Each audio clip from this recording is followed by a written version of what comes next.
আমার যুবক ভাইরা যদি ঠিক থাকে, তারা যদি এগিয়ে যায়, এগিয়ে যাবে বাংলাদেশ। তারা যদি পথ হারায়, পথ হারাবে আমার লাল সবুজের সোনার বাংলাদেশ। ঠিক কিনা বলেন? তাই ভাই, বিনয়ী মানুষ হওয়া লাগবে, ভালো মানুষ হওয়া লাগবে, সময়টাকে কাজে লাগাতে হবে। বিনয় সবচেয়ে সুন্দর পোশাক। বিনয়ের চেয়ে সুন্দর পোশাক পৃথিবীতে আর কিছুই হতে পারে না। তাই আমরা যেন আমাদের সময়টাকে কাজে লাগাই, ভালো মানুষ হই, আমরা যেন বিনয়ী হই। মান তাওয়াদুআ লিল্লাহ রাফাআহুল্লাহ।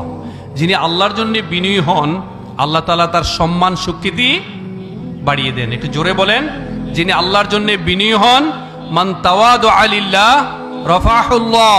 যিনি আল্লাহর জন্য বিনয়ী হন, আল্লাহ তাকে তার সম্মান, তার স্বীকৃতি চারপাশে ছড়িয়ে দিবেন। সুবহানাল্লাহ বলবেন না? সুনানে আবু দাউদের চমৎকার একটা হাদিস।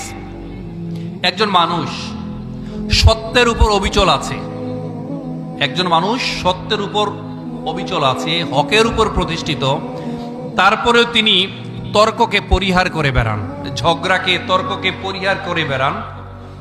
এই যিনি সত্যের উপর থেকেও, হকের উপর থেকেও তর্ককে পরিহার করেন, আল্লাহ তাআলা ঘোষণা করেছেন, গ্যারান্টি প্রদান করেছেন, নিশ্চয়তা দিয়েছেন।